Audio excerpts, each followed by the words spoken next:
Assalamualaikum warahmatullahi wabarakatuh. Waalaikumsalam warahmatullahi wabarakatuh. Gimana kabarnya semua?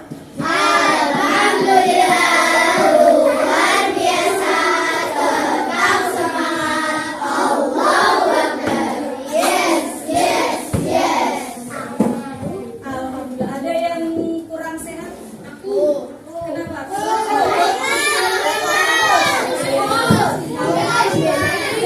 Mendengar suaranya Ustazah yang merdu, mudah-mudahan bisa tambah sehat. Yang sedang sakit tambah sehat, yang sudah sehat semakin sehat.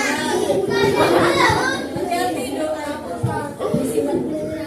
Ya, sekarang kita sudah belajar tentang peraturan tertulis dan peraturan tidak tertulis. Sekarang dari dua macam peraturan tadi, ada yang bisa menjawab dulu peraturan tertulis itu apa, tidak tertulis itu apa? Boleh dilihat bukunya. Itu peraturan tertulis. Yang tidak tertulis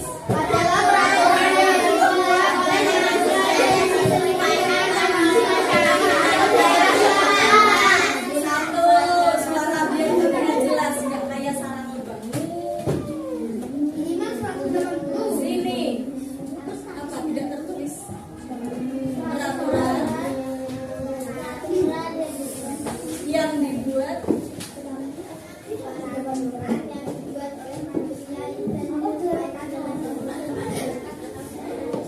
ya, kita beri tepuk 5. Beri tepuk 5 untuk kita semua. 1, 2, 3. Gitu ya.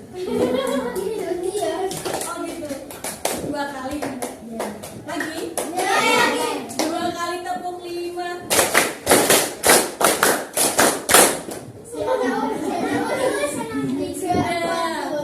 Bisa dilanjutkan dari peraturan tertulis dan tidak tertulis tadi. Peraturan tertulis, peraturan yang sifatnya memaksa, berarti mau nggak mau kita harus mematuhinya. Kalau peraturan tidak tertulis itu berarti dibuat disesuaikan dengan kondisi.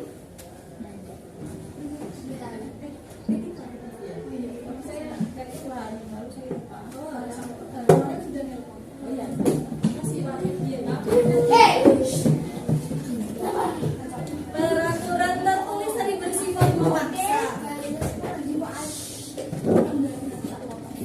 Peraturan tertulis itu bersifat memaksa, yang tidak tertulis itu sebenarnya dalam tanda kutip juga bersifat memaksa karena menjadi kesepakatan bersama.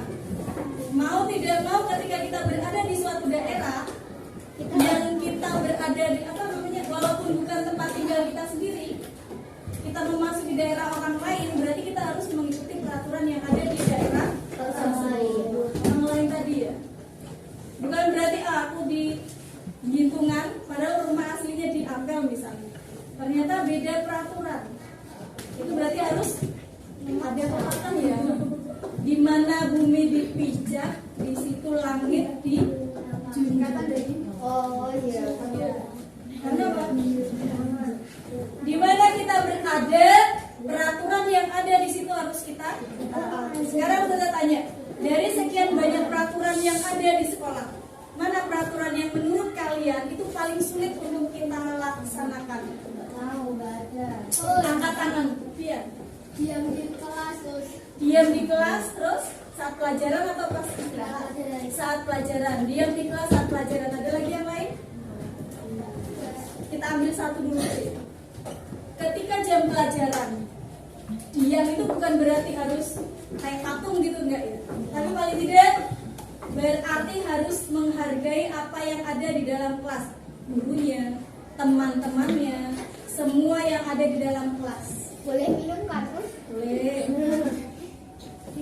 Nah, meminta izin itu juga termasuk salah satu peraturan. Keluar itu juga salah satu peraturan. Kembali lagi ke tadi permasalahan yang disampaikan Buya. Ketika kita berada di jam pelajaran, berarti yang kita lakukan adalah memaksimalkan waktu kita berada di dalam kelas. Ketika saat ini konsentrasi konsentrasi kita terbuyarkan dengan kejadian-kejadian di sekitar kita, apa yang harusnya kita lakukan?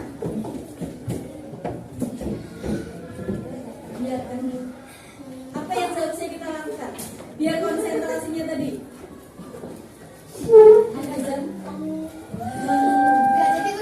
nggak jadi. Tidak mengajak teman untuk bermain. Tidak mengajak teman untuk bermain, menyimak atau menyimak. Ada lagi, iya. Masuk dari dua itu siswa baru dua. Apa lagi? Tadi sama ya? Tidak mengajak teman untuk ngobrol. Tidak mengajak teman untuk mengobrol. Ada lagi? Yang putra. Biar diam dan konsentrasi saat pembelajaran. Tenang. Terus rapi. Apanya yang rapi?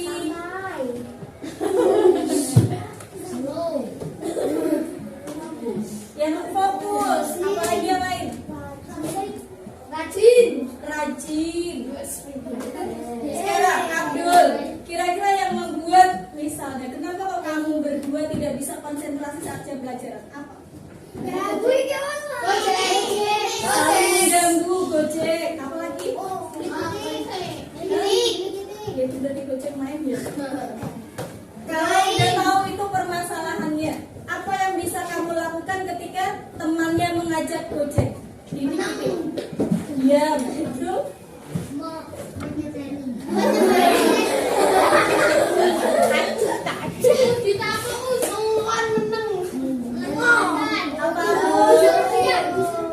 Disuruh diam, Abdul. Kita tanya Abdul. Apa Abdul? Biar bisa konsentrasi di kelas, biar di kelas mendengarkan ketika Ustaz ada menjelaskan, tidak gojek. Caranya gimana? Pindah tempat duduknya. Kalau Abdul gimana? Pindah dengan yang putri ya? Laila, sudah mau dengar pendapatnya Abdul. Caranya biar tidak gojek ketika pas jam pelajaran.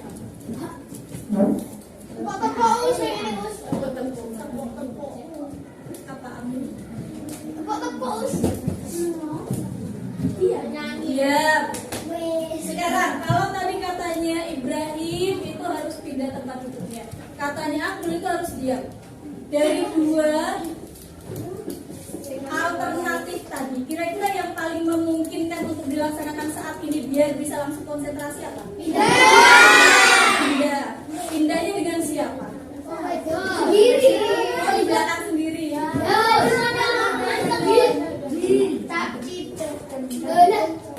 Kalau sudah pindah, ada nggak target untuk bisa konsentrasinya berapa lama? 5 menit, 10 menit, 1 jam, atau selama jam pembelajaran?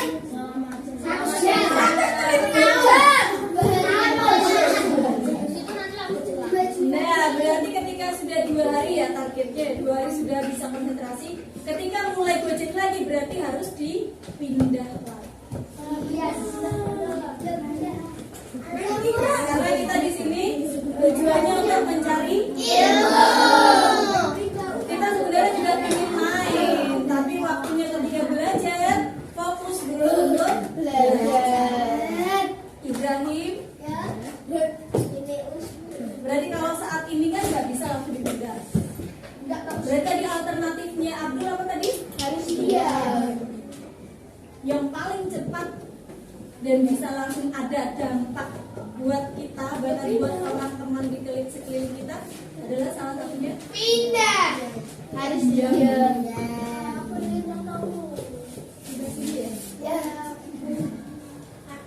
Aku pindah harus. Jaga pintu belakang. Jadi ini ketika sudah ada alternatif solusi yang sudah kalian tawarkan, harus dilaksanakan dengan sebaik-baiknya. Karena salah satu cirinya orang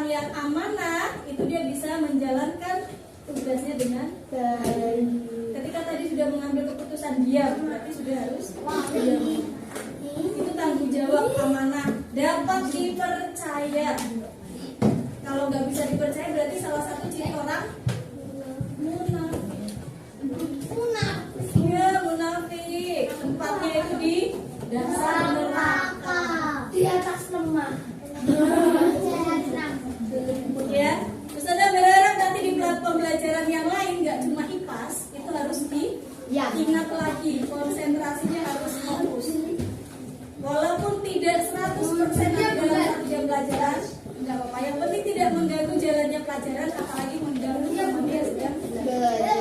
Dan itu yang menentukan nanti ketika ada tugas bisa selesai atau enggak, atau ketika nanti dia mengerjakan ujian bisa mengerjakan atau enggak. Bisa dimulai sekarang? Bisa. Bisa? Bisa. Allah dan Rasulnya mencatat kelas 4D 27 hari. Sudah ya? Nanti kita lanjutkan. Yang sekarang bisa ada